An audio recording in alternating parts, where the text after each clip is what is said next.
ये जो वाक़या है, ये 2001 और 2002 में ना सिर्फ हमारे साथ पेश आया था, बल्कि जब ये वाक़या पेश आया था, तो कुछ अरसे तक तो हम लोग हैरान थे कि किसी के साथ ऐसा भी हो सकता है। मेरा नाम फ़ारिज़ है और ये 2001 या 2002 की बात है, जब हम लोग अपनी जॉइंट फैमिली के हमरा गुलशन मेमार की एक सोसाइटी में ना सिर्फ शिफ्ट हुए थे, बल्कि वहाँ शिफ्ट होने के 1 साल के अंदर अंदर जो हमारी कज़न थी, जिसकी तकरीबन 19 या 20 साल की उस वक्त उम्र थी, उसकी हम लोगों को शादी करनी थी। ये जो हमारी कज़न थी, ये शुरू से ही यानी जब से पैदा हुई थी, ना सिर्फ ये खूबसूरत थी, बल्कि इसके जो बाल थे वो इस कदर लंबे और इस कदर हसीन थे कि जो भी इसके बालों को या इसके चेहरे को देखता तो ना सिर्फ वो उसका दीवाना हो जाता, बल्कि उसके शहर से निकलना बहुत ज़्यादा मुश्किल होता। हमारी ये जो कज़न थी, इसकी शुरू से ही आदत थी कि बात बात पे बहुत ज़्यादा ज़ोर ज़ोर से हंसा करती थी और इसके अलावा अक्सर ये बाल खोल के इधर उधर घूमती रहती थी। अक्सर जो हमारे घर वाले थे, ख़ास तौर पे जो घर की ख़वातीन थीं, वो इसको मना किया करते थे कि तुम रात के औकात में, ख़ास तौर पे मगरिब के टाइम में, बालों को खोल के नहीं घूमा करो। लेकिन ना वो किसी की बात को मानने को तैयार होती थी और ना ही इस तरह की बातों पे वो यकीन किया करती थी।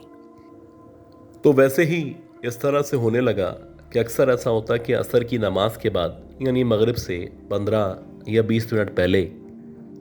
हमारी जो कज़न थी वो गुलशन मेमार के उसी बंगले में छत पे चली आती। अब शुरू में किसी ने इतना ज़्यादा गौर नहीं किया, सब ये समझने लगे कि वैसे ही छत पे चले आती है, थोड़ी देर वॉक करती है और 1 घंटे में वापस आ जाती है। लेकिन आहिस्ता आहिस्ता करके कुछ अजीब सी बातें थीं जो हम सब लोगों ने ना सिर्फ ऑब्ज़र्व करना शुरू की, बल्कि कुछ ऐसी बातें थीं जो हम सब लोगों को खौफ में मुब्तला कर रही थी। जैसे कि एक दफ़ा ऐसा हुआ कि मैं मगरिब से 5 या 10 मिनट पहले इत्तफाक से छत पे चला गया। अब जैसे ही मैं छत पे गया तो मुझे ऐसा लगा कि जो मेरी कज़न है वो शायद किसी से बातें कर रही है। अब ये वो दौर था, उस दौर में मोबाइल वगैरह इतने आम नहीं थे और ना ही हमारी कज़न के पास मोबाइल मौजूद था। तो पहले तो मैं यही समझा कि शायद वो बाहर किसी से या बराबर वाले घर में किसी से बातें कर रही है। लेकिन जैसे ही मैं छत के ऊपर गया तो मैंने देखा कि वो जिससे बातें कर रही है वो नज़र नहीं आ रहा। यानी कि उसका जो मुंह है सामने जहाँ पे कचरा पड़ा हुआ था, उस कचरे की तरफ है और वो उस तरफ देख के किसी से बातें कर रही है। लेकिन उस कचरे के पास ना ही कोई मौजूद है और ना ही मुझे कुछ नज़र आ रहा है। अब ये बड़ी अजीब सी बात थी और मेरी समझ में नहीं आ रहा था कि क्या हो रहा है। बहरहाल मैंने उसको कहा कि तुम खैरियत से तो हो? तो मुझे देख के वो एकदम से चौंक गई और कहने लगी कि सब ठीक है। बहरहाल उसके बाद हम लोग नीचे आ गए और ये जो बात थी ये आई गई हो गई। इसी तरह 2-4 दिन मज़ीद गुजरे और इत्तफाक से जो मेरी एक कज़न थी वो यहाँ पे यानी हमारे घर में आई हुई थी। मगरिब की अज़ान हो रही थी और मेरी वही कज़न जो यहाँ पे रुकने आई हुई थी वो इत्तफाक से छत की तरफ चली गई। जैसे ही वो छत की तरफ गई तो उन्होंने ज़ोर से चीख मारी और जैसे ही उन्होंने चीख मारी तो जितने भी घर वाले थे अल्टीमेटली सारे के सारे ऊपर पहुँचे। और जब सारे के सारे घर वाले ऊपर पहुँचे तो हमारी ये जो कज़न थी ये सीढ़ियों पे बेहोश पड़ी हुई थी। खैर जब इन पे पानी वगैरह डाला गया और तकरीबन 15 या 20 मिनट में जब इनको होश आया तो ये फ़ौरन से कहने लगी कि मुझे वापस अपने घर जाना है। अब हम इनसे पूछ रहे थे कि हमसे कोई गलती हो गई या हमने कोई ऐसी बात कर दी है, तो कहने लगी कि बस मुझे अब यहाँ पे नहीं रुकना, मैं वापस अपने घर जाना चाहती हूँ। खैर वो बड़ी ज़िद करने के बाद वापस अपने घर चली गईं और अगले दिन जब मेरी मदर का उनसे रब्ता हुआ या उनसे बातचीत हुई तो मेरी मदर ने उनसे इंसिस्ट किया कि तुम वापस क्यों चली गई थी। तो कहने लगी कि जब मैं स्टेयर्स से होती हुई छत की तरफ जा रही थी तो छत पे जाते आते जब मेरी नज़र अपनी कज़न पे यानी उसी कज़न पे जो छत पे खड़ी हुई किसी से बातें किया करती थी उस कज़न के ऊपर पड़ी तो ये बताती है कि इन्होंने देखा कि वो जो कज़न है उसके सामने ऐसा लग रहा है जैसे कोई आग है या आग का कोई हेवला है जो वहाँ पे खड़ा हुआ है। उसके जो खदोखाल हैं वो बिल्कुल इंसानों की तरह हैं, लेकिन उसका जिस्म नज़र नहीं आ रहा। ऐसा लग रहा है कि उसके जिस्म की जगह आग मौजूद है। और वही कज़न जो छत पे जाया करती है वो उस आग से बने हुए आदमी से ना सिर्फ बातें कर रही है बल्कि वो आग से बना हुआ शख्स भी मेरी कज़न की बातों का ना सिर्फ जवाब दे रहा है बल्कि ऐसा लग रहा है कि वो भी इससे बातें कर रहा है। अब ये जो बात थी जो हमारी कज़न बता रही थी ये बड़ी ही अजीब बात थी,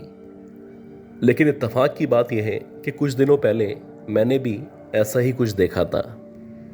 खैर, हम दोनों के कहने पे जो मेरी मदर थी या घर में जितने भी बुज़ुर्ग थे उन लोगों ने आपस में डिस्कशन शुरू की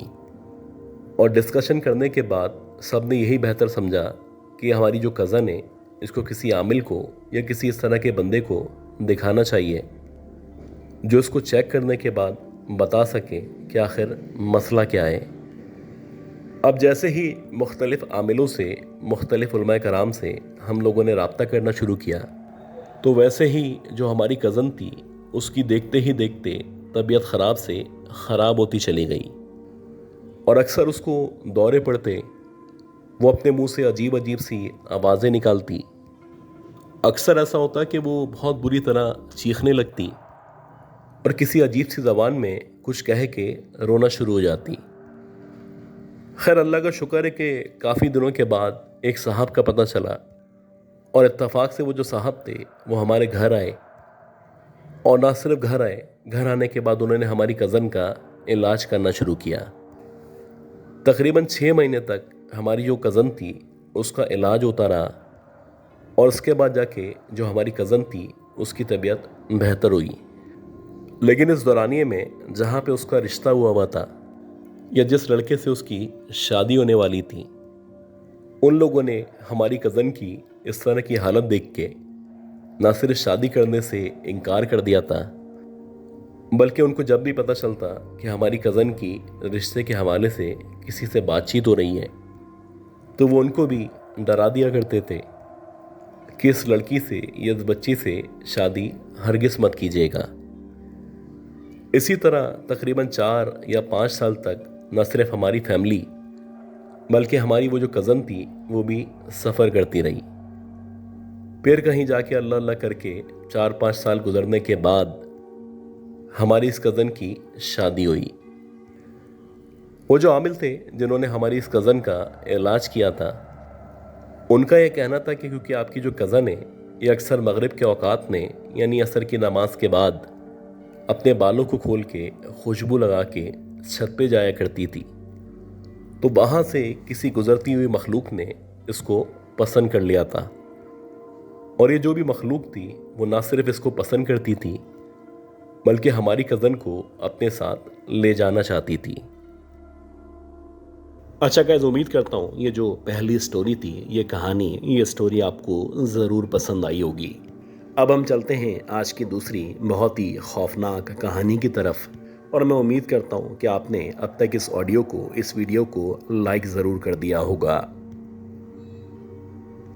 ये जो वाक़या है ये सन 1980 का वाक़या है और ये जो 1980 था उस दौर में मेरे जो वालिद साहब थे वो हैदराबाद से तकरीबन 200 किलोमीटर दूर एक गांव में रहा करते थे। वैसे तो उनकी जो मुलाजमत थी वो सरकारी मुलाजमत थी और वो एक सरकारी स्कूल में टीचिंग किया करते थे, लेकिन महीने में एक दिन या 2 दिन ऐसा हुआ करता था कि गवर्नमेंट की हिदायत के मुताबिक इन तमाम टीचर्स की जो कि गांव के अंदर पढ़ाया करते हैं एक मीटिंग हुआ करती थी और आम तौर पे ये जो मीटिंग थी ये हैदराबाद या उससे आगे किसी जगह पे रखी जाती थी। वालिद साहब बताया करते थे कि वैसे ही 1980s में इत्तफाक से गवर्नमेंट की तरफ से एक मीटिंग अरेंज की गई। वैसे आम तौर पे जो मीटिंग्स थीं वो 7 या 8 बजे तक ख़त्म हो जाया करती थीं, लेकिन इत्तफाक से ये जो मीटिंग थी ये हैदराबाद में थी और उसको ख़त्म होते होते रात के तकरीबन 8:30-9 बज गए थे। अब ये मीटिंग अटेंड करने के बाद जब मेरे फादर वापस गांव के लिए रवाना हुए तो उनका ख्याल था कि जैसे ही ये रोड पे आएंगे या रोड पे पहुंचेंगे तो कोई ना कोई ट्रांसपोर्ट का इंतज़ाम हो जाएगा। लेकिन बदकिस्मती जब मेरे फादर रोड पे आके खड़े हुए तो तकरीबन 1 घंटे तक या 1.5 घंटे तक वहाँ पे खड़े हुए ट्रांसपोर्टेशन का वेट करते रहे। अब ये पुराना दौर था। अगर आप 1980 यानी आपसे तकरीबन 45 या 44 साल पुरानी बात करें तो उस दौर में जो हैदराबाद की आबादी थी वो भी इतनी ज़्यादा नहीं हुआ करती थी। अगर आप आज की बात करें तो ना सिर्फ आबादी ज़्यादा है बल्कि ट्रांसपोर्टेशन के बेहतरीन मौके मौजूद हैं। खैर काफ़ी देर तक वहाँ पे खड़े रहने के बाद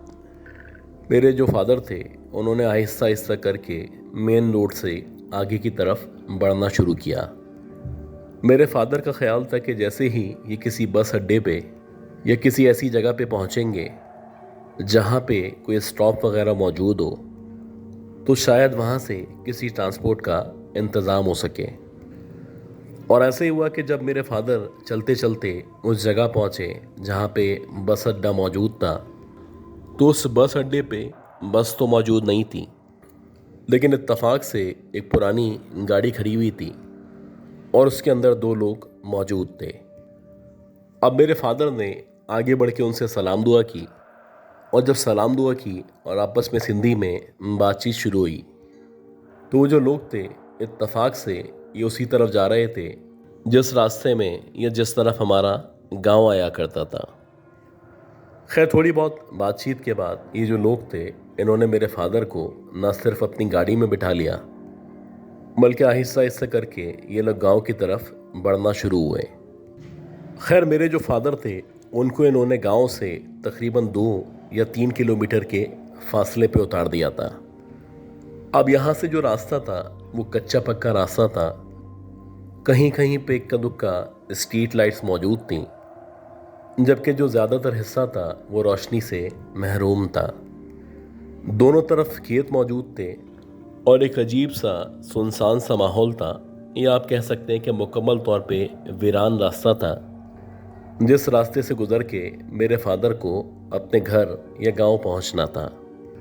अब इस रास्ते पे चलते चलते बिलाखिर एक जगह एक पॉइंट ऐसा आया जहाँ पे ना सिर्फ एक सरकारी स्ट्रीट लाइट लगी हुई थी बल्कि हल्की हल्की सी रोशनी मौजूद थी। लेकिन अजीब बात यह थी कि जिस जगह पे ये लाइट लगी हुई थी उस लाइट के बिल्कुल नीचे जहाँ पे आमतौर पे छोटा सा एक सीमेंट का गहरा सा बना होता है, ऐसा लग रहा था जैसे कोई ना सिर्फ बैठा हुआ है बल्कि कुछ अजीब सा लंबा सा वजूद है जो वहाँ पे अपने ऊपर काली चादर डाले किसी शिकार की तलाश में या किसी के इंतज़ार में बैठा हुआ है। अब इतनी रात में इस जगह पे इस वीरान रास्ते पे किसी का स्ट्रीट लाइट के नीचे इस तरह से बैठना कुछ अजीब लग रहा था। खैर मेरे फादर जैसे जैसे मज़ीद आगे बढ़ रहे थे वैसे वैसे वो बताते हैं कि उन्होंने उसके ऊपर गौर करना शुरू किया और जैसे जैसे उन्होंने उस वजूद पे गौर करना शुरू किया तो उन्होंने देखा कि ये जो ब्लैक चादर है इस चादर के बड़े होने के बावजूद इस चादर में से कुछ कर्ली हेयर्स हैं, ये बड़े बड़े बाल हैं जो ना सिर्फ बाहर निकले हुए हैं बल्कि इस चीज़ की निशानदही कर रहे हैं जैसे कि वहाँ पे कोई ना कोई औरत ना सिर्फ मौजूद है बल्कि उसने अपने सर को नीचे की तरफ झुका रखा है। अब जबकि उसने अपने चेहरे को या अपने सर को नीचे की तरफ झुका रखा था तो ये समझ नहीं आ रहा था कि वो नीचे की तरफ देख रही है या फिर कुछ खा रही है। बहरहाल जैसे जैसे जब मेरे फादर उस औरत के मज़ीद करीब पहुँचे तो उन्होंने देखा कि वाकई में वो जो औरत है उसने अपना मुंह ना सिर्फ नीचे कर रखा है बल्कि ऐसा लग रहा है जैसे उसके हाथ में कोई ना कोई चीज़ ऐसी मौजूद है जिसमें से ना सिर्फ खून निकल रहा है, बल्कि जो भी चीज़ उसने पकड़ी भी है वो अपने आप को उस औरत के हाथों में से छुड़ाने की कोशिश कर रही है। अब मज़ीद आगे बढ़ने पे जब मेरे फादर ने उसके हाथों की तरफ नज़र डाली तो बज़ाहिर ऐसा लग रहा था कि इस औरत के जो हाथ हैं न सिर्फ जले हुए हाथ हैं, बल्कि उसके हाथों में कोई मुर्गाबी या इसी तरह का कोई परिंदा मौजूद है जिसको ना सिर्फ उसने ज़ोर से पकड़ रखा है, बल्कि उसने अपने दांतों के ज़रिए उसकी गर्दन से खून निकालना शुरू किया हुआ है। एक बहुत ही खौफनाक शक्ल की हामिल वो औरत थी। ऐसा लग रहा था जैसे बहुत ही कोई बूढ़ी 80 या 85 साल की औरत है, लेकिन उसकी आंखों में इस कदर चमक मौजूद थी कि जैसे उसकी आंखों से रोशनी निकल रही हो। मेरे फादर ने जैसे ही ये मंजर देखा और ख़ास तौर पे जब उन्होंने इस औरत को उस मुर्गाबी का खून पीते हुए देखा तो उनको यकीन हो चला कि ये जो मखलूक इनके सामने मौजूद है ये कम अज़ कम कोई इंसान नहीं हो सकती। अब मेरे जो फादर थे उसको इग्नोर करके या उसको क्रॉस करके या उससे थोड़ा दूर से गुजरना चाहते थे, लेकिन जैसे ही मेरे फादर उसके सामने पहुंचे तो एकदम से वो जो औरत थी उसने उस मुर्गाबी को नीचे की तरफ फेंका और आहिस्ता आहिस्ता खड़े होके मेरे फादर की तरफ बढ़ने लगी। अजीब बात यह थी कि जैसे जैसे वो औरत खड़े होने के बाद मेरे फादर की तरफ बढ़ती चली जा रही थी तो ऐसा लग रहा था जैसे वो ज़मीन पे नहीं चल रही, बल्कि हवा में उसके पांव मौजूद हैं और वो उड़ती हुई मेरे फादर की तरफ बढ़ती चली आ रही है। अब ये देखते ही जो मेरे फादर थे उनको जो कुछ आता था, ख़ास तौर पे उन्होंने आयतुल कुर्सी की ना सिर्फ तिलावत शुरू की, बल्कि जितना तेज़ हो सकता था उस तेज़ रफ्तारी से भागते हुए गिरते पड़ते जैसे तैसे अपने गांव पहुंचे। मेरे फादर बताया करते थे कि उनको इस वाक़ये के बाद तकरीबन 1 हफ्ते तक न सिर्फ शदीद बुखार रहा, बल्कि अक्सर उनको ऐसा महसूस होता कि उनके करीब जवार में वही औरत एकदम से कभी कभी नज़र आया करती है। लेकिन अल्लाह का शुक्र है कि जैसे जैसे मज़ीद टाइम गुजरता रहा और मेरे फादर मुसलसल नमाज की पाबंदी करते रहे तो एक वक्त ऐसा आया कि वो जो औरत थी वो मेरे फादर को न सिर्फ नज़र आना बंद हो चुकी थी, बल्कि उसके बाद उसकी मौजूदगी का एहसास भी नहीं हुआ करता था।